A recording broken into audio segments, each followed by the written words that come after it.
The rain fell like it was trying to wash something away, but the city was too dirty to come clean.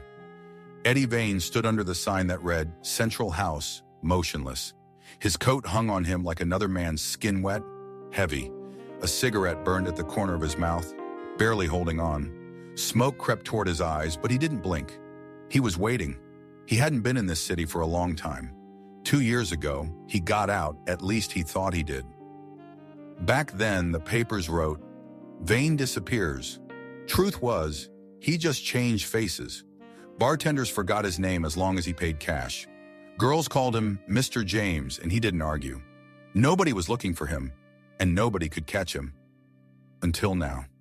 A window above the door flicked with light, then a shadow, a woman's. Just the curve of her. Just silk. Then the door creaked open. You're soaked, she said. He didn't answer, just stepped inside. The apartment was warm and smelled of old wood, tobacco, and something sweet he couldn't place. Hannah stood barefoot in a black slip with a cigarette in hand. She always knew how to stand in a way that made it hard to leave, even if you wanted to. I didn't think you'd come back, she said. Her voice was soft, like evening whiskey, the truth in a glass. I didn't come back, he answered. Then something else brought you. Someone, he said, and sat down. The ceiling's shadows crawled down the walls like claws.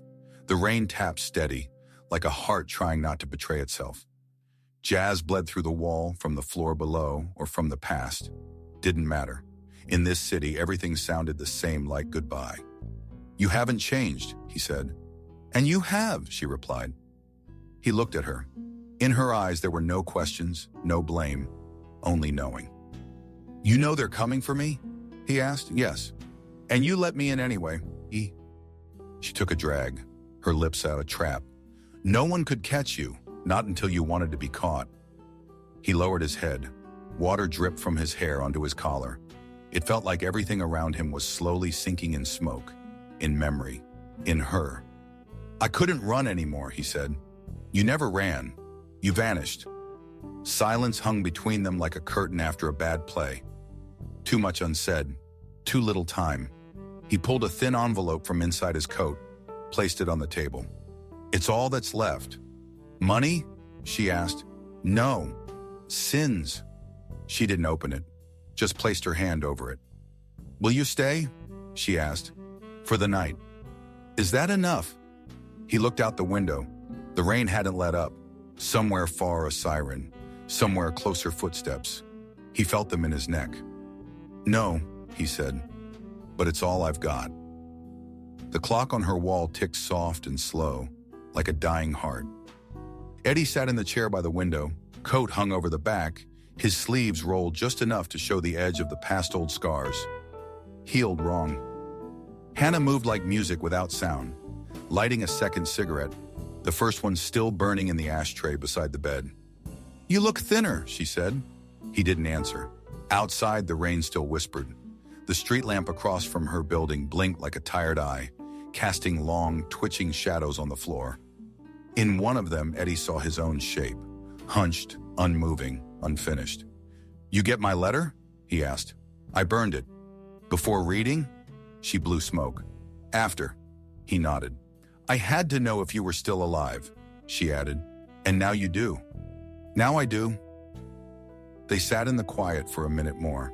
A piano started playing in the apartment below, slow, deliberate notes, spaced like footsteps in snow. Eddie stood, walked to her window. The city outside shimmered with wet light. Cars hissed past, faceless figures behind fog glass. A kid with a newsboy cap darted across the street. Paper clutched under his coat like contraband. I saw someone at the train station tonight, Eddie said. Someone you knew? No, someone who knew me. Hannah's face didn't change, but her hands stilled. You sure it wasn't the kind of knowing that gets you dead? She asked. Exactly that kind. She stubbed her cigarette out in the tray. Then you shouldn't be here. I had nowhere else to go. She stood now too, walked past him into the kitchen, and poured a drink. The bottle was rye, label worn. She brought back 2 glasses and set one in front of him. "Last time you showed up like this," she said, "you left a body and an envelope, and nothing else. I left a lot else. Not for me." He drank. The rye burned slow, like something old waking in his chest. She looked at him, eyes softer now. "What happened in Chicago?" He turned to the window again. "That city never forgives, not the big sins. You kill someone? Worse." She waited. "I told the truth," he said. "That's not like you. Wasn't like me then, either." She stepped closer. "What truth?" Eddie finished his glass. "About Carter." "Your old partner?" He nodded. "They thought I turned on him. But the truth is, he turned on all of us. Sold us out to the feds. I told one man. Trusted the wrong mouth. And Carter? Put a bullet in him." She blinked. "So they think it was you. They know it wasn't. Doesn't matter." Hannah sat again, her back straight, her hands still. "Why me?" she asked. "You were the only place I ever felt like I wasn't lying." She looked down. "That was a long time ago. Some lies take longer to rot." The piano downstairs shifted to a faster tune now, something brighter trying to rise but still chained to the dark. Eddie leaned forward, his hands folded. "There's something I need to tell you." She glanced up, wary.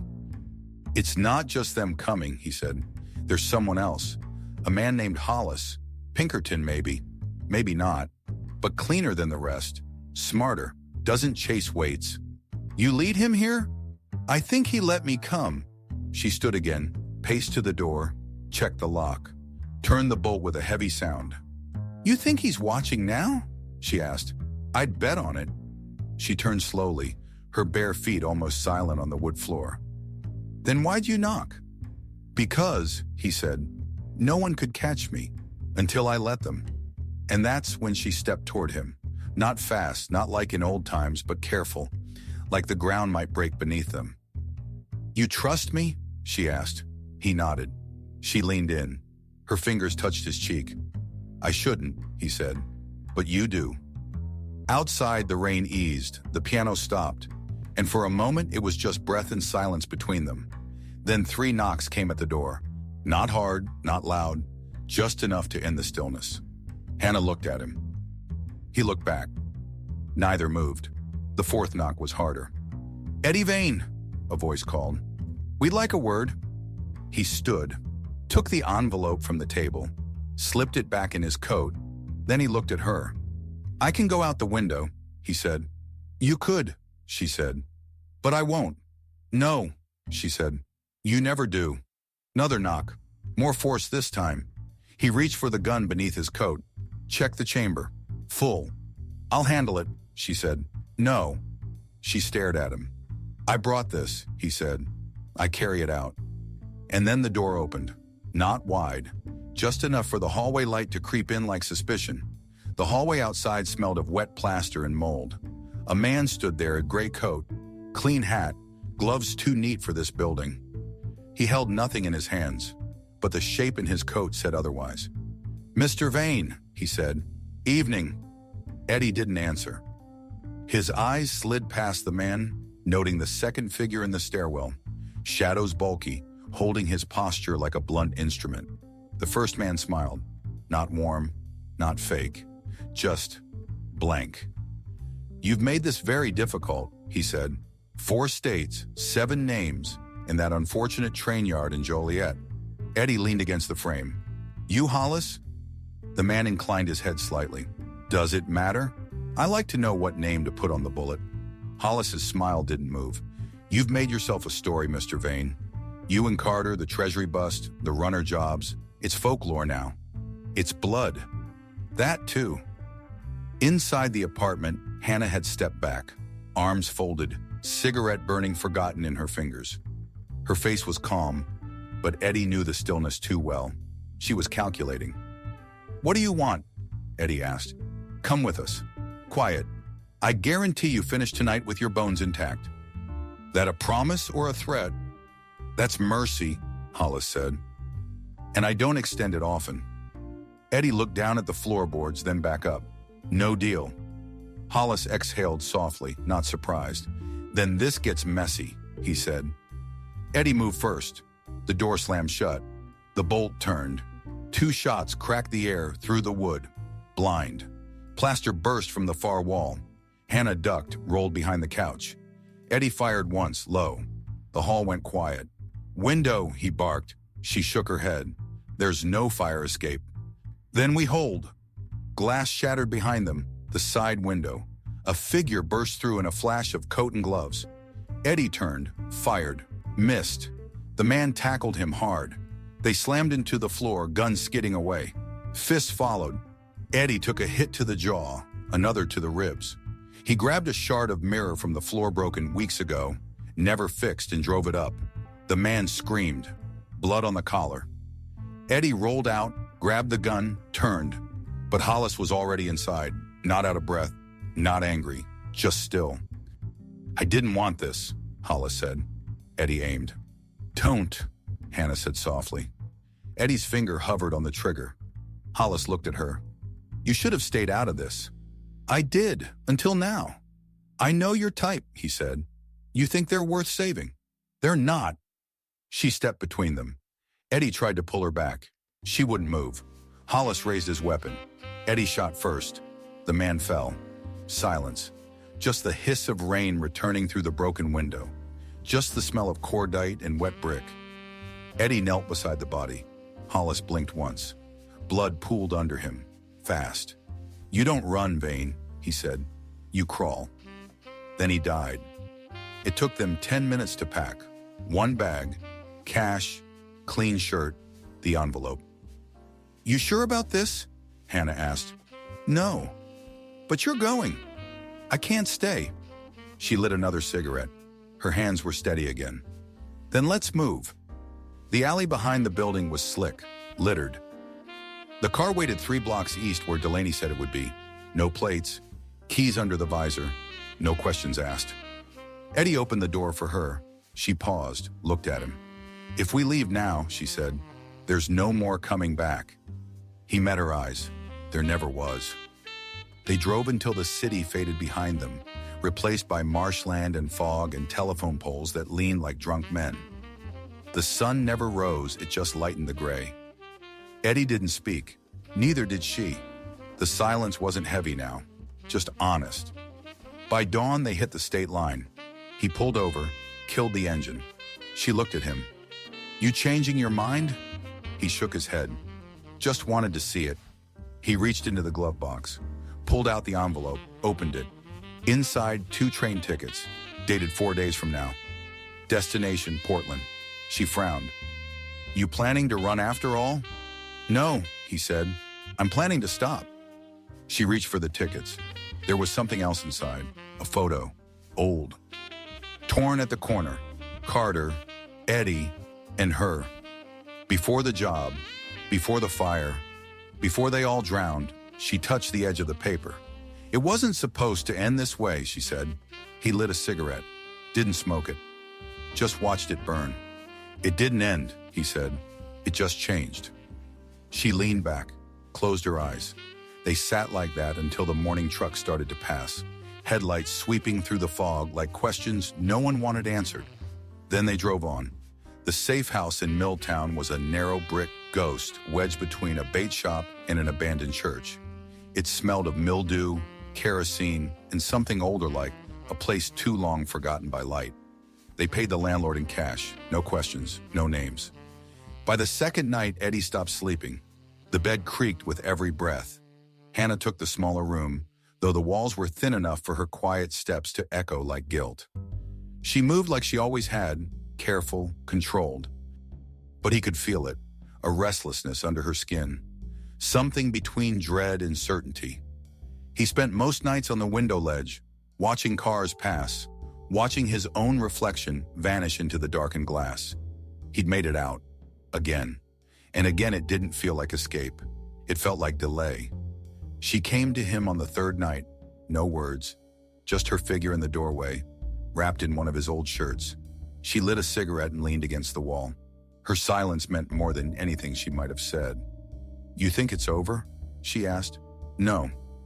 "You think they'll keep looking?" They always do. She sat down at the table, crossed her legs. The shirt slid just enough to remind him of the way they used to move together, the way memory burns slower than fire. I dreamed about Carter, she said. He didn't turn. What about? He was in a bathtub full of money and it kept bleeding. Eddie nodded. Sounds about right. She exhaled a ribbon of smoke. You ever think maybe it was us, not him? He turned now. I think we were all guilty, but he liked it. And you didn't? I tried not to. She stubbed the cigarette out slowly, twisting the ash like she was wringing a neck. You still got that scar? She asked. He lifted his sleeve, showed her the thin line that ran from elbow to wrist. Chicago, he said. Basement door, rusted hinge. No, she said. Before that, Kansas City. The knife. He looked at her. She rose, crossed to him, touched the scar. That night, she whispered, you saved me. I was trying to save myself. Still, he didn't move. You think we deserve quiet? She asked. No, but we're taking it anyway. The wind picked up. The bait sign across the alley flapped against its chain like a dying bird. Somewhere a cat screamed. Come to bed, she said. He followed. By the end of the week, she stopped asking questions. They played cards, ate out of cans, let the radio drone on about crops and rain and elections no one voted in. Then came the letter. No postmark. Slipped under the door while they slept. Eddie opened it in silence. No signature, just a photograph. Black and white, slightly out of focus. Hannah, standing at a train station, taken yesterday. She stared at him across the table, her hands frozen around a cup of coffee gone cold. Where? She asked. He checked the back of the photo. A name in pencil, Mercer Station. That's east, he said. You think it's him? I think it's worse. He stood, loaded the gun, checked his coat. Rain had started again, soft, steady, like a slow drum beat. She didn't stop him, just asked, You want me with you? He didn't answer, but he left the door open. Mercer Station was a broken place. One platform, one light, a bench carved with names and knives. The kind of station where nobody arrived unless they meant to vanish. Eddie waited behind the ticket booth. A train passed at 3:12 a.m.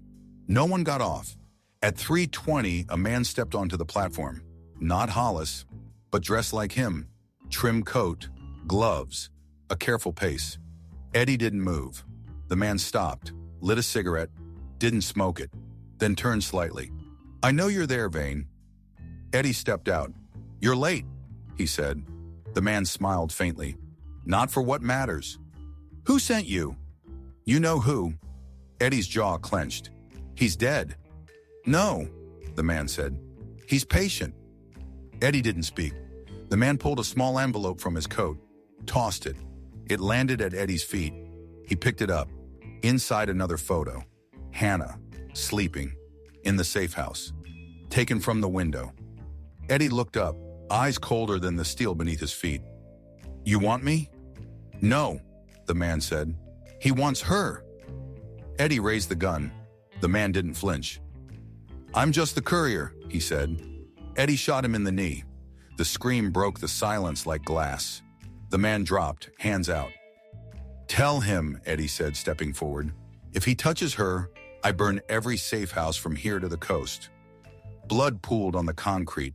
The man nodded, wheezing. He'll see you soon. Eddie knelt. Tell him I remember Kansas City. Then he walked away. The train passed behind him.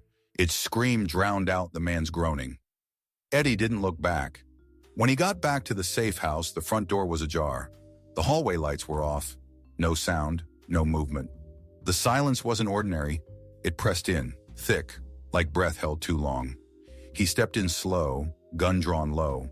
The floor creaked beneath him. Too loud, too late. A shape moved near the window. Hannah. She turned to him, her eyes wide, mouth open to speak, but he saw it before she did. A second shadow behind her. Quick, coiled. He fired once. The bullet missed. The man grabbed her. A short knife flashed under her chin. Eddie stopped. The intruder was young, clean, too clean. "Drop it," he said. Eddie dropped the gun. "Smart," the man said. "He said you'd hesitate." "Carter?" Eddie asked. The man nodded. "He's alive, he's coming, and he wants her breathing. For now." Hannah's eyes flicked toward Eddie, then back to the blade. Eddie took a step forward. The man pressed the knife tighter. "She's leverage," he said, "and you're the message." A fist hit Eddie from the left. Another man, he hadn't seen him.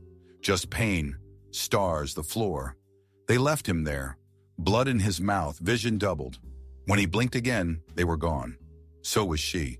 He didn't move for a long time. Just lay there, breathing in dust and blood and memory. The light outside changed from black to gray. Then rain began again, soft as a whisper across the roof. He stood finally, tasted copper. His jaw clicked wrong. He opened the drawer, took the second gun, checked the bullets. All there. The envelope was still on the table. The photograph still inside. Hannah, asleep, unknowing. He looked at it too long. Then he burned it in the ashtray. The smoke curled like a question. By noon, he was in Hammond, a dry bar called Mercer's, run by a man named Jules, who owed Eddie 3 favors and a lie. Jules poured him whiskey behind a locked door. No words. "I need to find Carter," Eddie said. Jules didn't blink. "You said he was dead." "I was wrong." "You're never wrong." "I am when it matters." Jules scratched his beard. "He's in the mills, across the bridge. Rents the old textile yard. 5 men on the gate. 2 in the tower. More inside." Eddie nodded. "You going in?" Jules asked. "I'm going in." "You're not coming back." Eddie downed the drink. "Not planning to." The yard was all rust and ghosts, the kind of place you leave bodies that aren't meant to be found. He came at dusk, rain still falling, but soft now, like it had given up pretending to cleanse anything. He climbed the east wall, quiet, fast. Years of this made his body a map of bruised memory. The first guard didn't see him, didn't hear the knife.